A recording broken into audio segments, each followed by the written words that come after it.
दोस्तों, क्या आप भी रिजेक्शन के बाद बैठकर रो रहे हो, आंसू बहा रहे हो? अगर हाँ, तो ये वीडियो आपके लिए है। दोस्तों, इस वीडियो के माध्यम से मैं आपको ये बताने जा रही हूँ कि कैसे दुनिया भर के टॉप के लोगों ने अपने रिजेक्शंस को हैंडल किया और उसे एक तरह से पावर में बदल दिया। आज इस वीडियो के माध्यम से जो मैं आपको बताने जा रही हूँ, शायद इससे पहले किसी ने भी आपको नहीं बताया होगा। हेलो दोस्तों, मैं हूँ सात्विका राही और फिर से आपका एक बार स्वागत है मेरे YouTube चैनल ड्रीम बिग मार्गदर्शन में।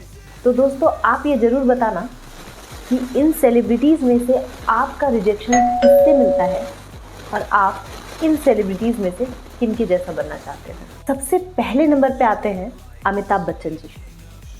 रिश्ते में तो हम तुम्हारे बाप लगते हैं, नाम है शहंशाह। दोस्तों, अमिताभ बच्चन को इसलिए ऑल इंडिया ने रिजेक्ट कर दिया था, ऑल इंडिया रेडियो ने, कि उनकी आवाज़ सूटेबल नहीं थी। बाद में उनकी 17 फिल्में फ्लॉप होती हैं और अचानक से वो महानायक बन जाते हैं। जी हाँ दोस्तों, हम बात कर रहे हैं अमिताभ बच्चन की, जो पहले बहुत सारे रिजेक्शंस झेलने के बाद अचानक से महानायक बन जाते हैं। यानी जितना बड़ा रिजेक्शन उतनी बड़ी सफलता। दूसरे नंबर पे आते हैं शाहरुख खान जी। उनसे ये कहा गया था कि वो बहुत तेज़ बोलते हैं, उतने लंबे भी नहीं हैं, उनकी नाक भी अच्छी नहीं है और हीरो जैसे नहीं दिखते। लेकिन आज वो ना सिर्फ किंग खान के नाम से जाने जाते हैं, बल्कि उन्हें हाल ही में राष्ट्रीय फिल्म पुरस्कार तक मिला है। माधुरी दीक्षित, सुरेश वाडकर, उस समय के जाने माने गायक, उन्होंने शादी के लिए माधुरी दीक्षित को रिजेक्ट कर दिया था। असल में ये एक अरेंज मैरिज था।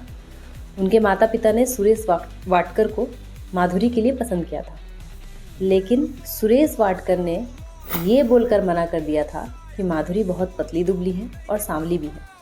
उस समय माधुरी ने स्टार्ट ही किया था, अपना करियर स्टार्ट किया था और वो जानी मानी हीरोइन नहीं थी। बाद में वो जानी मानी हीरोइन भी बनी। आज धक धक गल बहुतों के दिलों की धड़कन है। और इतना ही नहीं, आज उन्होंने डांस में, नृत्य कला में जो नाम कमाया है, उनके जैसा दोबारा कोई पैदा तक नहीं हुआ है। बस्टर डगलस कोई जाने माने बॉक्सर नहीं थे, लेकिन उन्होंने हरा दिया था 20 साल से अजेय माइक टाइसन को। माइक टाइसन को हराकर उन्होंने इतिहास ही बदल डाला था। अब बात करते हैं आर्नल्ड के बारे में, जिन्होंने द टर्मिनेटर में लीड रोल किया था। असल में बचपन में बहुत वीक हुआ करते थे, इतने वीक हुआ करते थे कि उनके पिताजी उन्हें सिंड्रेला कहते थे। हमेशा उनके बड़े भाई से उनकी तुलना किया करते थे, क्योंकि बड़े भाई बहुत मजबूत थे। लेकिन बड़े भाई को एक बुरी लत थी ड्रिंकिंग की, जिसके कारण बाद में उनका कोई एक्सीडेंट हुआ और उसमें वो मारे गए। लेकिन बचपन से मेहनत करते करते, रिजेक्शन, अपने ही घर में रिजेक्शन झेलते झेलते उन्होंने अपने ऊपर खूब मेहनत करी और बाद में ना सिर्फ वो सबसे बेहतरीन बॉडी बिल्डर बने, ना सिर्फ उन्होंने हॉलीवुड में काम किया, नाम कमाया, बल्कि कैलिफोर्निया के गवर्नर भी बने। मुझे लगता है दोस्तों कि ये सारे एग्जाम्पल्स काफ़ी है आपको ये समझाने के लिए कि rejection is really a powerful reason. लेकिन अब सवाल ये उठता है कि अपने इन रिजेक्शंस को पावर में बदले कैसे। Step 1, accept the rejection. दोस्तों, मैं कोई तामझाम नहीं करूँगी। मैं अपने एक्सपीरियंस से और उन सेलिब्रिटीज़ के एक्सपीरियंस से जो सीधा फर्श से अर्श पे पहुँच गए, उनकी बात बताऊँगी। सबसे पहले तो आप एक्सेप्ट कर लो कि येस, आई एम रिजेक्टेड। जब आप ये एक्सेप्ट कर लेते हो तो आपके अंदर एक ईगो पैदा होगा। आप उसको भी एक्सेप्ट कर लो कि हाँ, मेरा ईगो हर्ट हो चुका है। अगर आपको किसी इंसान ने आपका ईगो हर्ट किया है तो आपके अंदर पैदा होगा एक रिवेंज की भावना, और अगर कोई फेलियर हुआ है तो आपके अंदर पैदा होगा अपने आप को प्रूव करने की इच्छा। तो दोनों का ही रिजल्ट ये होगा कि आपके अंदर पैदा होगी हीन भावना, यानी अपने आप को छोटा महसूस करने की भावना। बस आपको करना ये है कि आपको इस रिजेक्शन को पार में बदलना है।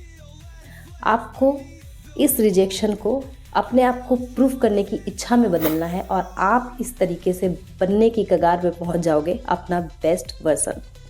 एक बात याद रखना दोस्तों कि massive success is the great revenge. Step 2, set high goals. दोस्तों अपने गोल्स हमेशा हाई रखो। अगर आप पहले कार का सपना देख रहे थे तो अब हेलीकॉप्टर का सपना देखो।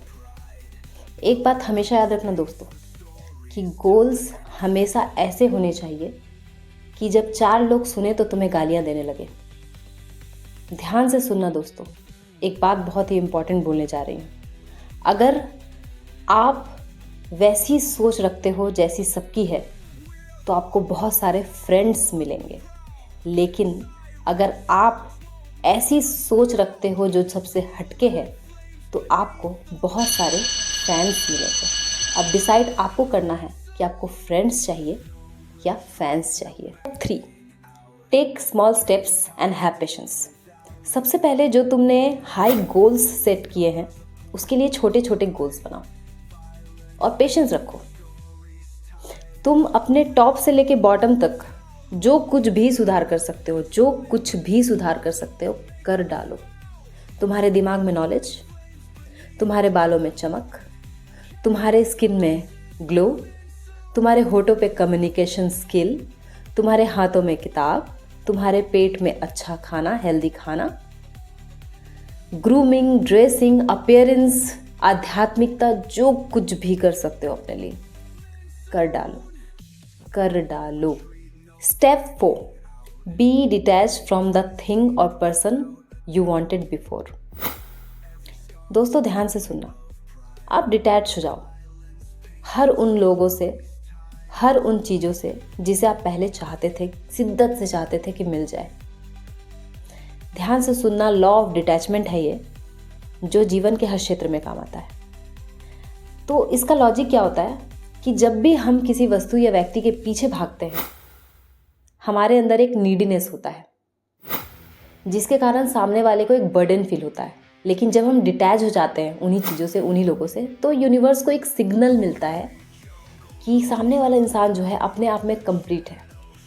असल में ये एक ऐसा समय होता है जब हम इमोशनली या किसी भी तरीके से किसी पे डिपेंड नहीं होते, अपने आप में खुश रहने लगते हैं, क्योंकि हमारा जो फोकस था पहले दूसरों पे था, अब दूसरों से हटकर अपने ऊपर शिफ्ट हो गया होता है, जिसके कारण हम ज़्यादा शांत हो जाते हैं, दिमाग से ज़्यादा खुश रहने लगते हैं। और नेचुरली खुश मिजाज इंसान के लिए हर कोई एफर्ट करता है, मतलब खुश मिजाज इंसान अट्रैक्टिव लगता है, इसलिए नेचुरली हर कोई सामने वाले की तरफ अट्रैक्ट होने लगता है। तो डिटैचमेंट को ध्यान से समझो। ये नहीं कि आप डिटैच इसलिए हो रहे हो क्योंकि आपका डिटैच होने में फ़ायदा है, आपको वस्तु मिल जाएगी, व्यक्ति मिल जाएगा। नहीं, आपको डिटैच उसलिए नहीं होना है, आपको ट्रूली डिटैच होना है। यानी आपको फ़र्क ही नहीं पड़ना चाहिए कि कोई वस्तु, व्यक्ति मिल रहा है या नहीं मिल रहा है, मिला मिला, नहीं मिला नहीं मिला। आपको ऐसा होना चाहिए। Step 5, last but not the least, don't be overwhelmed, continue without full stop and be determined to achieve your goals you made. Generally क्या होता है, कभी कभी जब हम अपने ऊपर काम करने लगते हैं तो हम सेल्फ सेटिस्फाइड हो जाते हैं। हमें लगता है कि अरे हम बहुत सारा काम कर रहे हैं और मन ही मन अपनी चाल धीमे कर देते हैं। बट ऐसा नहीं करना है आपको तब तक नहीं रुकना है जब तक आपने जो टारगेट बनाया था, जो आपने गोल बनाया था, वो पूरा ना हो जाए। एक बात हमेशा याद रखिए दोस्तों कि अपने गोल्स को कभी भी लोगों के सामने क्लियर मत कीजिए। देखिए, आपके अंदर योग्यता है, आज नहीं तो कल लोग समझ ही जाएंगे, आपको परेशान करना शुरू कर ही देंगे। लेकिन एक बात इंश्योर कीजिए कि कभी भी ये पता ना चले लोगों को कि आपका असली गोल क्या है। अगर आपका असली गोल ये है तो उसे दिखाइए कि वो है। एटलीस्ट ये काम जरूर कीजिए। आचार्य चाणक्य ने भी कहा है चाणक्य नीति में कि गुह्यं चापि प्रयत्नम च मंत्रम च मनसि स्थितम न प्रकाशेत पंडितो यावत सिद्धीन न विन्दति। यानी अपनी गुप्त बातें और अपने प्रयत्न, अपनी रणनीति और सोच बुद्धिमान व्यक्ति सार्वजनिक नहीं करता जब तक कि काम पूरी तरह सफल ना हो जाए। तो दोस्तों, अगर आपको मेरी वीडियो अच्छी लगी है तो इसे लाइक कीजिए, मेरे चैनल को सब्सक्राइब कीजिए और अपने फ्रेंड्स एंड फैमिली के साथ ज़्यादा से ज़्यादा शेयर कीजिए। Thank you so much.